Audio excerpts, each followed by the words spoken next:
बिटप बन फूले सरली सरोज बिटप बन फूले गुंजत मंजु मधुप रस भूले गुंजत मंजु मधुप रस भूले खग मृग विपुल कोलाहल करही खग मृग विपुल कोलाहल करही विरहित बैर मुदित मन चरही विरहित बैर मुदित मन चरही विरहित बैर मुदित मन चरही विरहित बैर मुदित मन चरही। पर्वतों को, नदियों को, वन प्रदेशों को देखते हुए राम जी मैया और भैया के साथ कहां पहुंचे? श्री वाल्मीकि ऋषि के आश्रम राम जी पहुंचे। और यहां दर्शन करिए, राम जी वाल्मीकि ऋषि का पहले आश्रम देखे। क्या देखे? सरनी सरोज। सरनी मने तालाब, सरोवर। सरनी मने तालाब में कमल के पुष्प खिले हैं। सरनी सरोज। आश्रम के अगल बगल के बिटप बन फूले।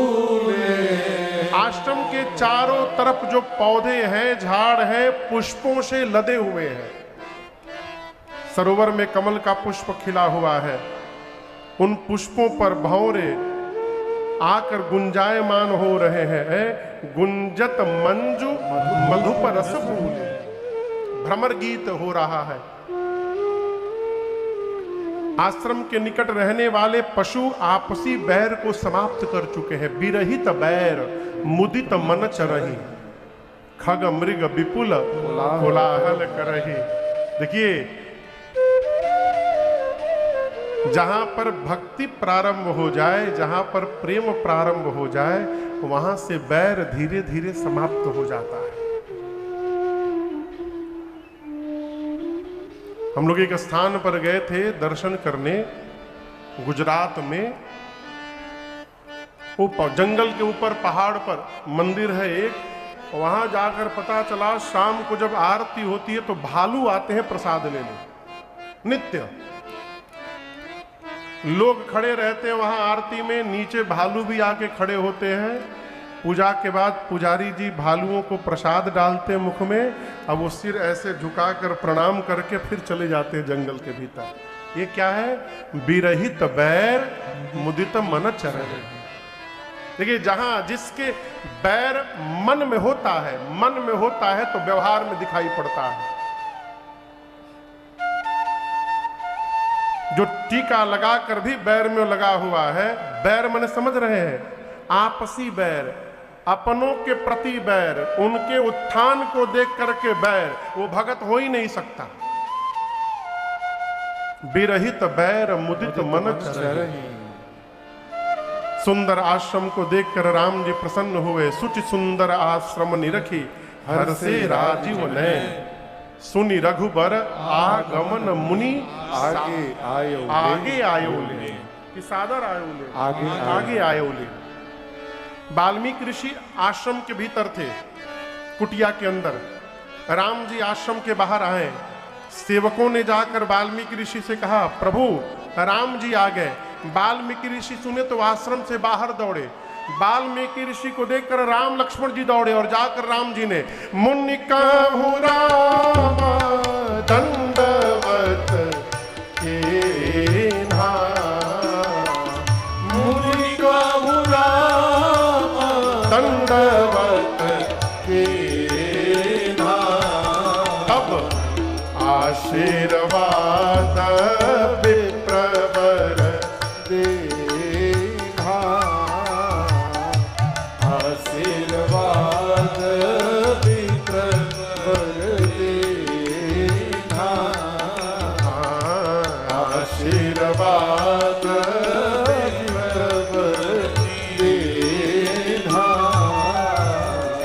जैसे राम जी ने वाल्मीकि ऋषि को देखा, राम जी लक्ष्मण भैया के साथ जाकर दंडवत किए।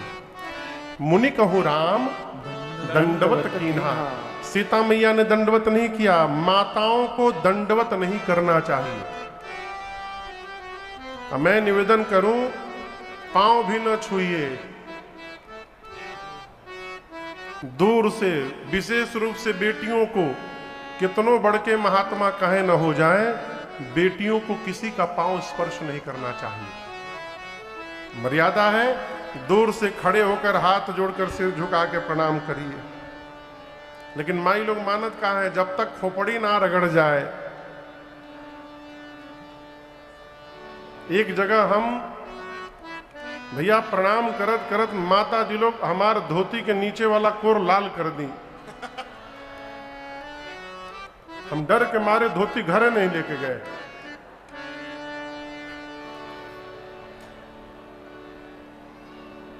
इसलिए मेरी प्रार्थना है, तो विनोद की बात है, मेरी प्रार्थना है, माताओं को लोटना कदापि नहीं चाहिए। देखा देखी,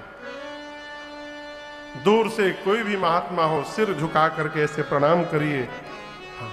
होत का है, जो काम पुरुषों को करना चाहिए वो माई लोग करत है, आदमी लोग नहीं लोटत है। आदमी लोग तो महाराज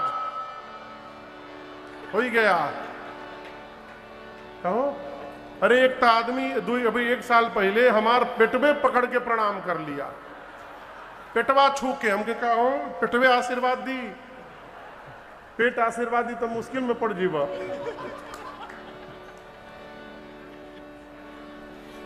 जो काम पुरुषों को करना चाहिए वो माई लोग करते हैं। लेकिन मैं आपको एक बात बताऊं, भदोही में आकर एक दृश्य मैंने जो देखा, हम लोग यही काम है, तजी हरि भजन काज नहीं दूजा। हम लोग जहां जहां भी कथा गाते, भी भैया हमारे प्रेम भैया कथा कराए बोकारो में, इसी तरह वहां भी विशाल स्वरूप था, अपार भीड़ थी वहां भी। तो जो माताओं का पक्ष है ये तो भरी जाता था, और इसको भरने के बाद पुरुषों में भी आधा माताएं ही बैठी रहती थी। और ये प्रायः सब जगह रहता है ऐसे ही, पुरुषों से अधिक माताएं आती हैं। लेकिन भदोही में हम आपको प्रणाम करते हैं, यहां पुरुष भी कमजोर नहीं है, दबाए पड़े हैं एकदम। शुरुआत के तो 2 दिन में मुझे देखकर बड़ा आनंद आया। मैंने कहा नहीं आप लोगों से, माताओं से अधिक संख्या पुरुषों की थी कथा में। ये बहुत अच्छी बात। इसका मतलब हम आप लोगों को कमजोर नहीं बना रहे।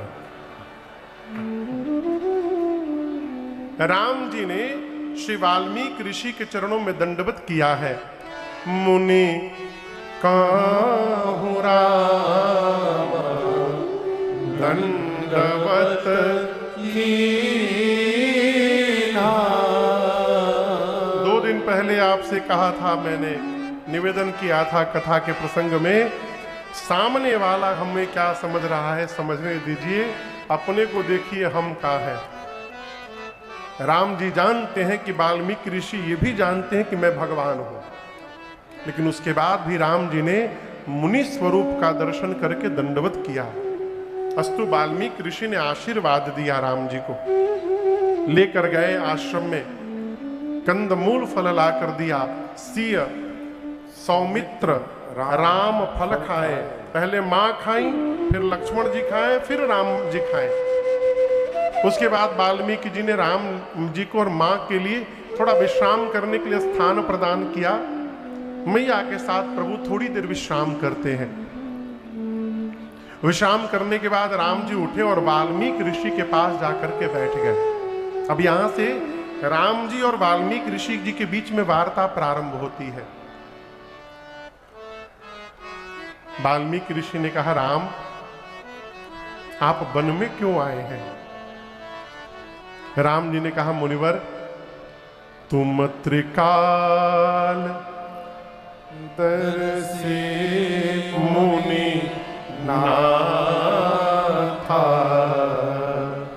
विश्व बदर जिमि तुम्हारे हाथ। बदर कहते हैं बेर को। बेर का एक भाग नुकीला होता है, जिस प्रकार उसको यहाँ पे रखिए तो चारों तरफ दिखाई पड़ता है। राम जी कहते हैं मुनिवर आप तो त्रिकालदर्शी हैं, ये पूरा विश्व जगत आपकी हाथ पर बेर की भांत है, आमलक समान। अर्थात आप भूत वर्तमान भविष्य तीनों जानते हैं। आपको नहीं पता कि मैं वन में क्यों आया हूं, आप मुझसे पूछ रहे हैं। राम जी से वाल्मीकि ऋषि बोले राम जानता तो हूं मैं, लेकिन मैं आपके मुख से सुनना चाहता हूं आप वन में क्यों आए हैं। क्यों? ये बड़ा गूढ़ विषय है। हमारे महाराज श्री कहा करते राजन, ये जो हमारी भाषा है, ये भाषा हमारे चित्त की खेती होती है। जिस प्रकार का हमारा चित्त होता है, हृदय होता है, उस भूमि पर उसी प्रकार की भाषा उत्पन्न होती है। समाज में हम जब कभी कुछ बोलते हैं तो ये न समझिएगा कि आप ही केवल बोलते हैं। जब हम बोलते हैं तो हमारे साथ हमारे परिवार का संस्कार भी बोलता है। हम जब बोलते हैं तो हमारी बोली में हमारे पूर्वज बोलते हैं, इसलिए बोलते समय बहुत सावधान रहना चाहिए। कोई भी व्यक्ति 5-10 मिनट यदि लगातार बोल दे ना, तो उसके भीतर जो चलता रहता है वो अपने आप बाहर निकलने लगता है। तो वाल्मीकि ऋषि ये जानना चाहते हैं कि इस पूरे घटनाक्रम में राम जी इसको किस रूप में देख रहे हैं। तो पूछे राम जी आप वन में क्यों आए हैं। राम जी बोले मुनिवर मेरे आने के कई कारण हैं।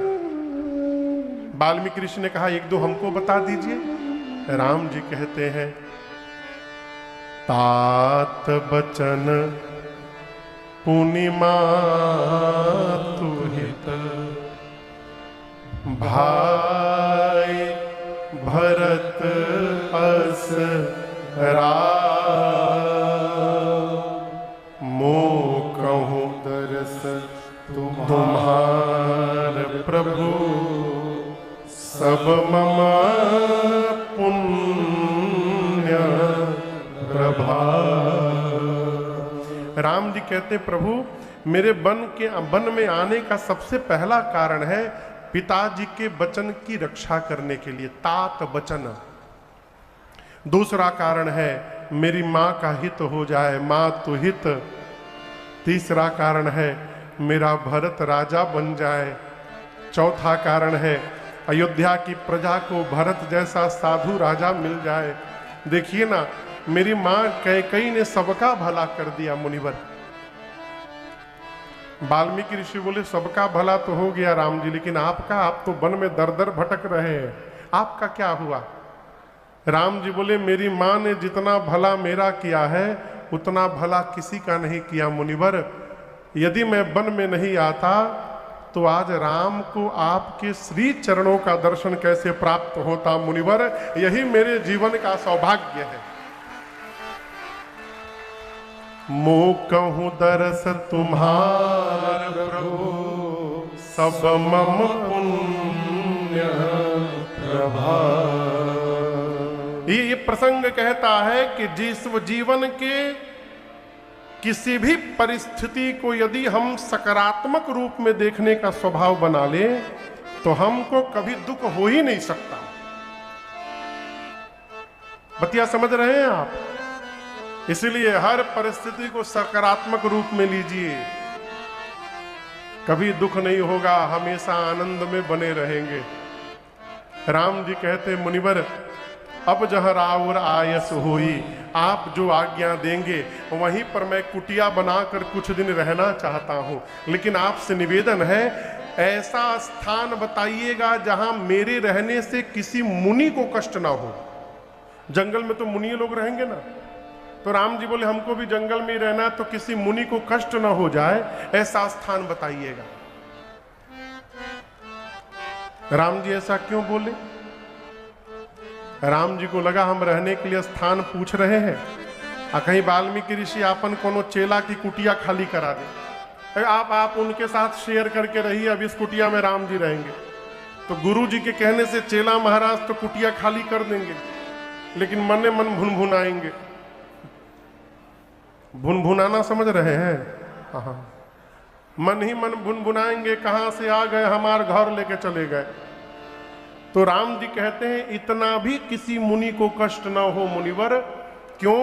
जिस राजा के राज्य में मुनि तपस्वी कष्ट पाते हैं वो राजा बिना अग्नि के जलकर समाप्त हो जाता है। मुनि तापस जिनते दुख लहही, ते नरेश बिनु पावक तहही। इसलिए भगत होने के कारण, आप लोग भगत हैं इसलिए मेरी प्रार्थना है जीवन में ऐसा व्यवहार न करिए जिससे अगल बगल किसी को कष्ट हो। एक बात बोले, बुरा नहीं मानिएगा ना? बोलूं, जिस घर में केवल एक आदमी भगवान का भजन करता है ना, वो पूरा घरवा को त्रास देता है। सत्य बता रहा हूं। 4 बजे भोर में उठकर लगेगा घंटी पीटने, झाल बजाने, डमरू बजाने, शंख फूंकने। 5 बजे भोर में, 4 बजे भोर में। अब मिलने पर कहता है हमारे घर में सब राक्षस है महाराज, कौन भजन वजन नहीं करते है, हम ही खाली करते हैं। भजन करते हैं तो लाइसेंस मिलना है त्रास देने के लिए। हो सकता है आपके बगल में कोई भोर में ही आकर सोया हो सकता है कोई बीमार हो सकता है कोई परीक्षा की तैयारी कर रहा हो और आप घंटा पीटने लगे। अब वो कौन सा आशीर्वाद निकालेगा भोर भोर में, वो भगवान जाने। इसलिए भगत होने के नाते सबसे पहला कर्तव्य है हमारे किसी व्यवहार से अगल बगल किसी को कष्ट न पहुंचे, इसका भक्त को सदैव ध्यान रखना चाहिए। हाँ, यदि कोई कष्ट मानने के लिए ही बैठा है उसके लिए तो भगवान मालिक है। ऐसे भी बहुत लोग हैं, आप कुछ न करिए तब वो कष्ट है उनको। हमारे पूज्य महाराज जी एक पद गाते हैं, अरे नहीं चाहिए दिल दुखाना किसी का। गाइए, नहीं चाहिए दिल दुखाना किसी का, सताना रहा है सदा न रहेगा, जमाना किसी का नहीं चाहिए दुखाना किसी का, नहीं चाहिए दुखाना किसी का।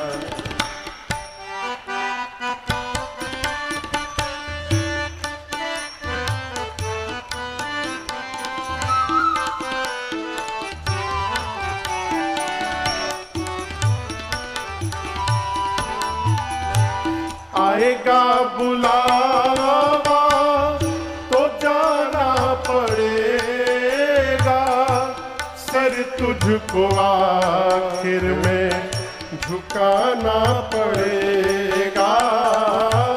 आएगा बुलावा तो जाना पड़ेगा, सर तुझको आखिर में झुकाना पड़ेगा। वहाँ ना चलेगा, वहाँ ना चलेगा, वहाँ ना किसी का नहीं चाहिए दुखाना किसी का, नहीं चाहिए दुखाना किसी का।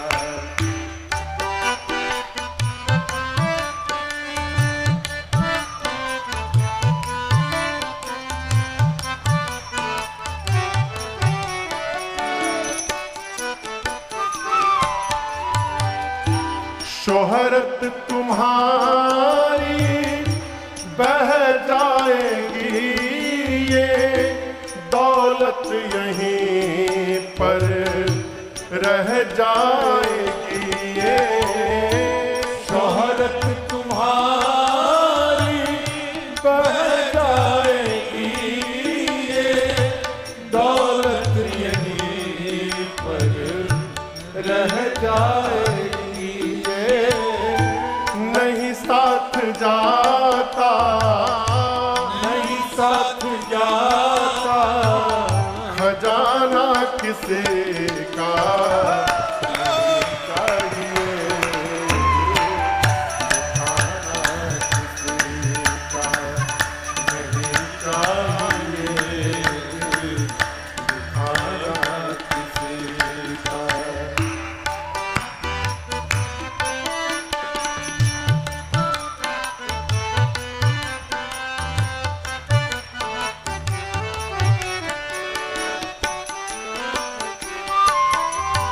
कई आदमी केवल दूसरे में कमी निकालते हैं।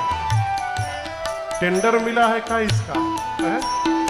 साधक कहता है पहले तो हम अपने आप को संभाले, हक नहीं हमको बुराई औरों में निकाले। पहले तो हम अपने आप को संभाले, हक नहीं हमको बुराई औरों में निकाले। बुरा है बुरा जग में, बुरा है बुरा जग में, बताना किसे का नहीं चाहिए,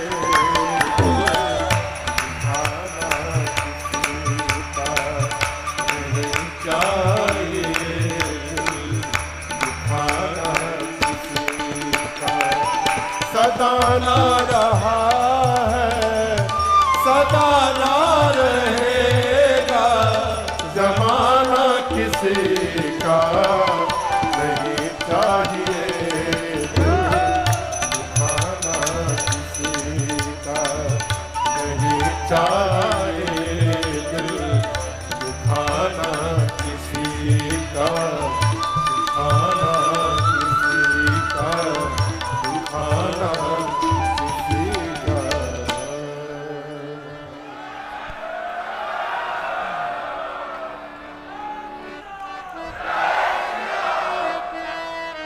अरे नहीं चाहिए दिल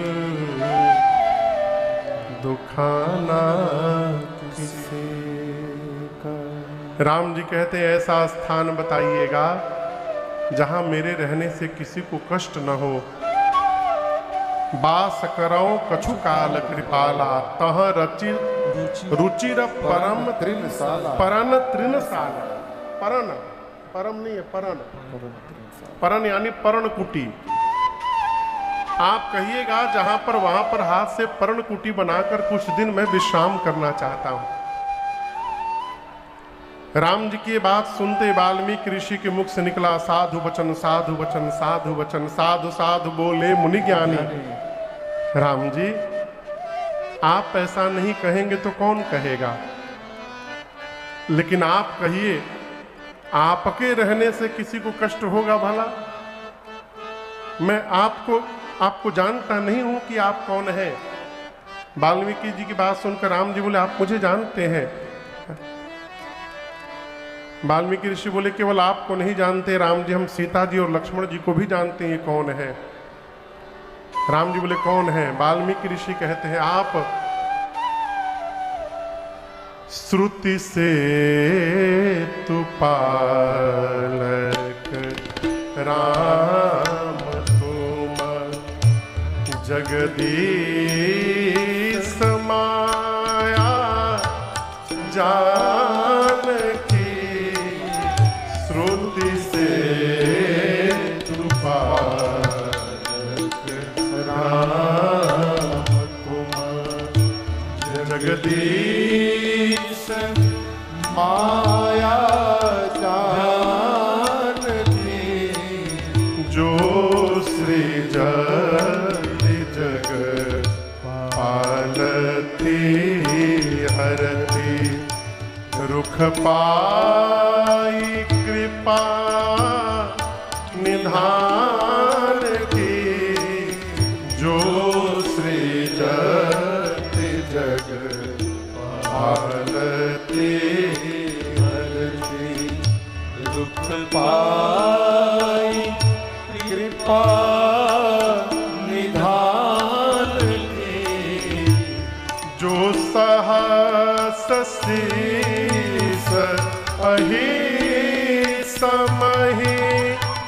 धरुलघन सचराचर धनी जो सहस शीस अहि समहि धरुलघन सचराचर धनी सुर काज धरे नरराज तन चल दलन खल निशिचर सुर काज धरे नरराज तन चल दलन फल निश्चर सूर काज धरे नरराज तन सूर काज धरे नरराज हाँ सूर काज धरे नरराज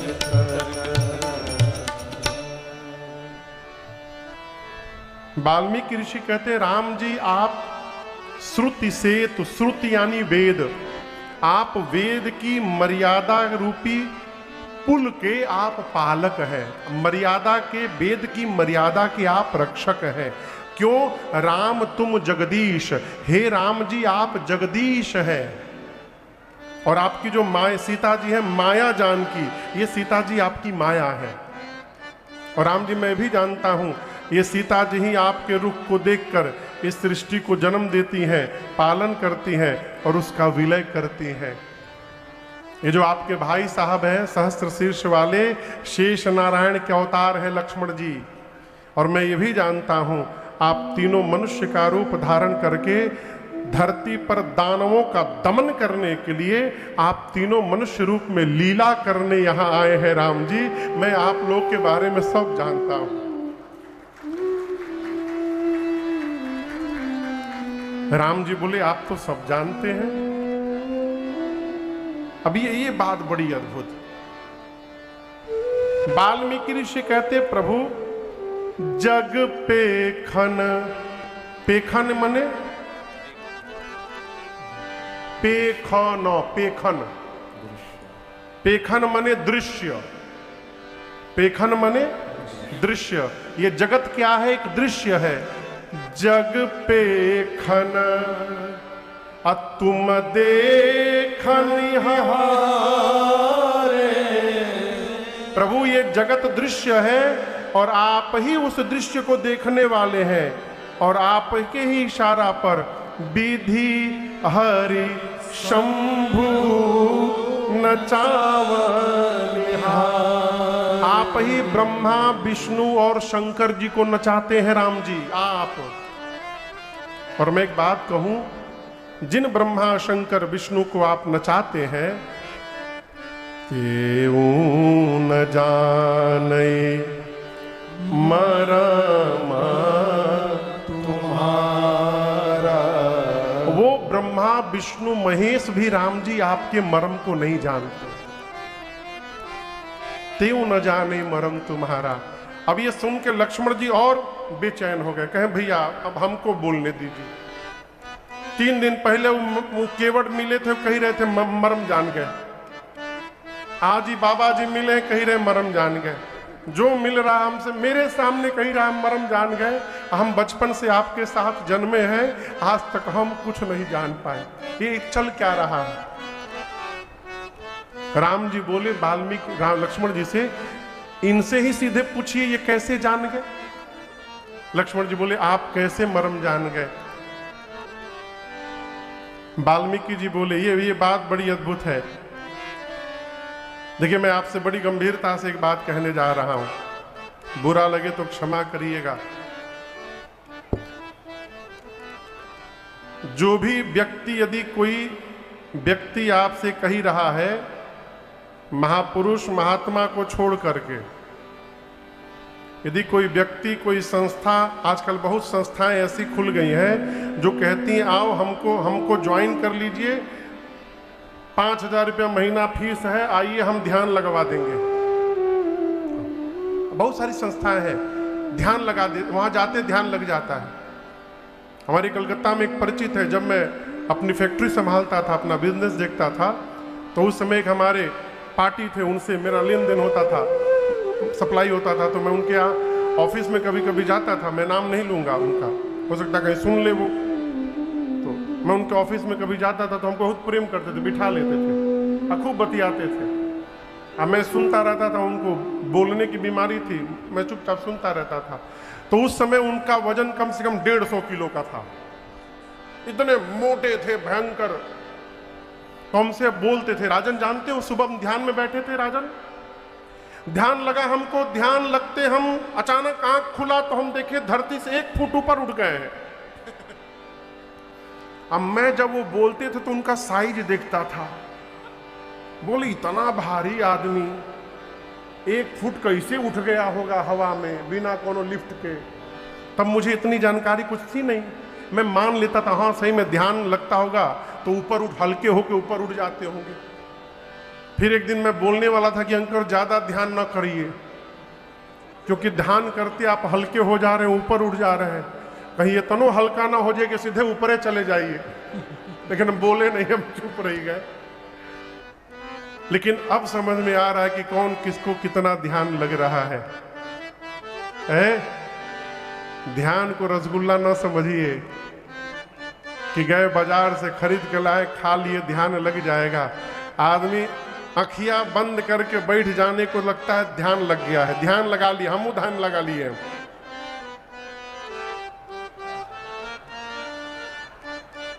बीच में मुलुर मुलुर आंख खोल के देखियो रहे हैं, कई रे ध्यान लगाए हैं। 10 मिनट पालथी मार कर जो एक आसन पर नहीं बैठ पा रहा है, 10 मिनट केवल वो ध्यान की बात कर रहा है कि हम ध्यान लगा लेते हैं। ध्यान इतना सरल नहीं है? जो भी आपसे कही रहा है कि आओ आओ हम भगवान को जन्मा देंगे, हमको फीस दीजिए, हम भगवान को जन्मा देंगे, तुरंत भागिए वहां से। क्यों? ठगने के लिए बुलाया जा रहा है। मैं बहुत गंभीरता से कह रहा हूं ये बात। क्यों? मानस में वाल्मीकि ऋषि कहते हैं पूजा करके, सरकार गलत बोलूं तो कहिएगा, आप भागवताचार्य हैं, विद्वान महापुरुष हैं, पूजा करके, पोथी पढ़ करके, सत्संग करके, यज्ञ करके, किसी भी साधन को करने के बाद भी राजन हो चाहे आप, हम भगवान को जानने वाले नहीं हैं। हम भगवान को जान ही नहीं सकते। लक्ष्मण जी बोले जब किसी प्रकार नहीं जान सकते वाल्मीकि ऋषि, तो आप कैसे जान गए? भाई आप कैसे जान गए, वो हमको तरीका बताइए। तब वाल्मीकि ऋषि ने कहा, लक्ष्मण जी सोई जाने वही जानेगा कौन, जिसको राम जी देहु जलाई, जानत तुम ही हो।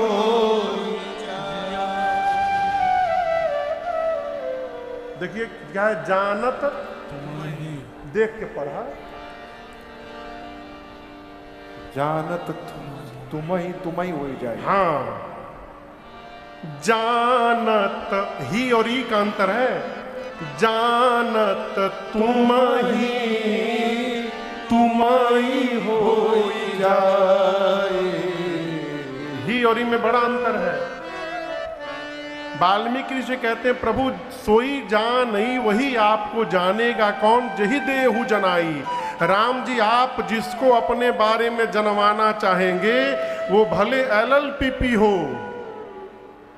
LLPP समझते हैं? लिख लोढ़ा पढ़ पत्थर, ये सब डिग्री है गांव के। LLPP, GGMP, घींच घांच के मैट्रिक पास। हमारे गांव के बगल में भैया के बियाह हो गया। लड़की वालों को पता चला लड़कवा GFO है। का है GFO, GFO बहुत बड़ा अधिकारी है GFO के नाम पे बियाह हो गया। बियाह के बाद लड़की ससुराल गई, 1 सप्ताह बीता, 10 दिन बीता, 15 दिन बीता, 1 महीना बीता, अब वो लड़का घर से कहीं जा ही नहीं रहा है बाहर। अब बेचारी बिटिया परेशान कि GFO है तो बाहर कहीं नहीं जा रहे ऑफिस अपने। तो एक दिन अपने बाबूजी को फोन की, बाबूजी ये तो कहीं जा ही नहीं रहे, घर ही बैठे रहते दिन भर, कुछ करते भी नहीं है। अब लड़की के बाप को टेंशन हुआ, बहू के बाप को। वो बेचारे आए तो संयोग बस दमादे मिल गए बाहर। अरे बाबूजी आ गए, चलिए चलिए बिठाएं, पानी उनी पिलाएं। बात बात में, और बाबू कैसे हैं, घर में सब ठीक है। बात बात में पिता ने पूछा जाएंगे कब बाबू? बोले कहाँ? तो अरे आप GFO है ना? बोला हाँ तो आज भी हूं। तो जाएंगे नहीं? बोले कहाँ जाएंगे? तो GFO है तो बाहर नहीं जाएंगे। बोले GFO के लिए बाहर जाने की क्या आवश्यकता है, हम GFO आज भी हैं। अब लड़की के बाप का दिमाग टेंशन में आया, पूछे GFO मने होता क्या है? बोले गोबर फेंक ऑफिसर। हम रोज सवेरे गोबर फेंक देते हैं सब। राम जी कही रहे हैं, वाल्मीकि ऋषि, यदि भगवान जिसको अपने बारे में जनवाना चाहे तो GFO भले क्यों ना हो, वो भी भगवान को जान जाएगा। लेकिन PhD करने के बाद भी राजन भगवान को जानने वाले नहीं है। हम PhD किए नहीं, एक बात बता रहे हैं। अपने साधन से भगवान को जाना नहीं जा सकता है। अब यहां एक दूसरा प्रश्न उठता है कि भगवान किसको जन्माते हैं? यदि भगवान ही जन्माएंगे तो भगवान हमको काहे नहीं जन्माएंगे? प्रश्न है ना। देखिए, आपसे यदि प्रश्न कहूं कि आप अपने तिजोरी का लॉकर का नंबर किसको बताएंगे? कहिए। हाँ, केहू सांस नहीं ले रहा है, कोई नहीं बोल रहा है कि मेहरारू को बताएंगे कि लड़का को बताएंगे, किसको बताएंगे। मैं बताऊं आपको, जिस पर आपको अपने जैसा भरोसा होगा वो आप उसको सब कुछ बता देंगे। बात थोड़ी कड़वी है। अपना लड़का यदि नालायक हो जाता है ना, तो आदमी जाते समय घर का चाबी नौकर को देके जाता है, अपने बेटे को देके नहीं जाता। जानता है कि एकरा के दे दें तो उड़ा दी कुली। उसी प्रकार भगवान अपने बारे में किसको जन्माएंगे? जो भगवान की मर्यादा में रहता है, जो भगवान के अनुशासन में रहता। राम जी कहते हैं, क्या कहते हैं? चौपाई बोलिए। सोई सेवक, वहां की चौपाई नहीं है। सोई सेवक प्रियतम मम सोई। राम जी कहते वही सेवक मेरा प्रियतम है। कौन? मम अनुशासन माने जो। राम जी कहते मेरे अनुशासन, मेरे द्वारा स्थापित अनुशासन को जो सेवक जीवन में मानता है वो मेरा प्रियतम है। और एक दिन भगवान की प्रियता प्राप्त हो गई तो ये भगवान ही कृपा हमको जनवा देगी भगवान के बारे में, और हमारा कल्याण हो जाएगा। अपने साधन से जाना नहीं जा सकता, इसलिए भगवान को जानने का प्रयास नहीं करिए, भगवान को मानने का प्रयास करिए, व्यवहार करते रहिए। कई लोग कहते हैं महाराज हम जो कमुआ करते हैं भगवान को पता चलता है। हम एक लोग हमसे पूछे महाराज हम माला जपते हैं, भगवान को पता चलता होगा ना? भगवान को यही नहीं चलता कि आप जप रहे हैं, भगवान को ये भी चलता है कि आप असली में जप रहे हैं कि नकली में जप रहे हैं। उनको ये भी पता चलता है। एक महापुरुष ने कहा, अरे नजरिया घूमेला हो। सीसीटीवी देखें, सीसीटीवी लाइट चली जाने के बाद सीसीटीवी बंद हो जाता है। सही बोलते हैं ना? हमने घर में नीचे से पूछनी है। लाइट जलता है। लाइट जाने के बाद सीसीटीवी बंद हो जाता है। बोलिए बंद हो जाता है, लेकिन भगवान का सीसीटीवी 24/7 चालू रहता है। अरे नजरिया घूमेला हो, नजरिया घूमेला, हर दम भगतन उपरा प्रभु जी के नजरिया घूमेला, हर दम भगतन उपरा प्रभु जी के नजरिया घूमेला, वो नजरिया घूमेला, अरे नजरिया घूमेला, वो नजरिया घूमेला, हर दम भगतन उपरा प्रभु जी के नजरिया घूमेला, हरदम भगतन उपरा प्रभु जी के।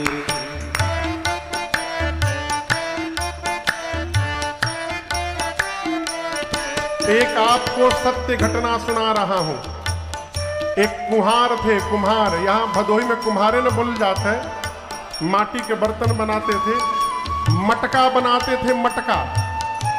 भैया उनके पास एक बिल्ली थी। बिल्ली 5 बच्चों को जन्म दी थी। एक दिन कुम्हार बहुत सारा मटका बनाए मिट्टी का। अब बनाने के बाद अवा माने चूल्हा जिसके अंदर उसको पकाया जाता है, अवा में सब मटका ले जाकर सजा दिए। अब बंद करके आग लगा दिए। मिट्टी का बर्तन पकने लगा। आग लगाने के बाद उनकी दृष्टि गई कि बिल्ली के 5 बच्चों में से एक लड़कवा बचवा गायब है। वो कहाँ था? एक मटका के भीतर जाके बैठ गया था। अब कुम्हार उस मटका को उस चूल्हे में डाल दिया था। आग लहक रहा है।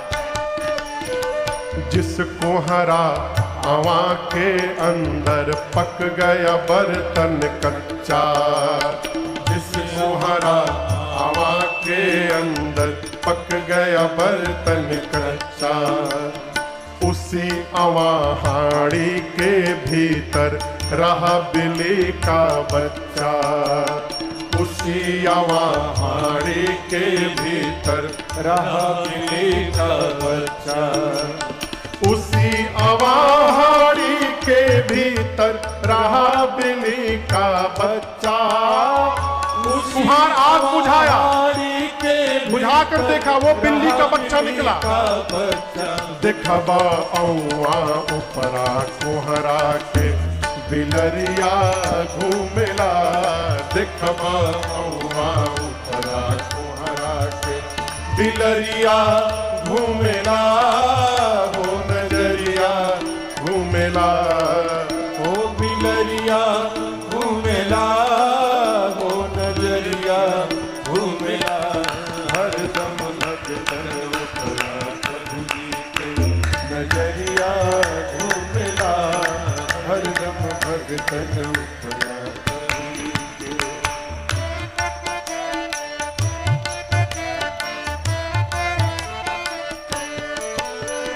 जुआ खेलत में 5 पांडव गए द्रौपदी हारी। जुआ खेलत में 5 पांडव गए द्रौपदी हारी। चीर दुशासन खींचन लागा प्रगट भैले बनवारी। अरे चीर दुशासन खींचन लागा प्रगट भये बनवारी। चीर दुशासन खींचन लागा प्रगट भैले बनवारी।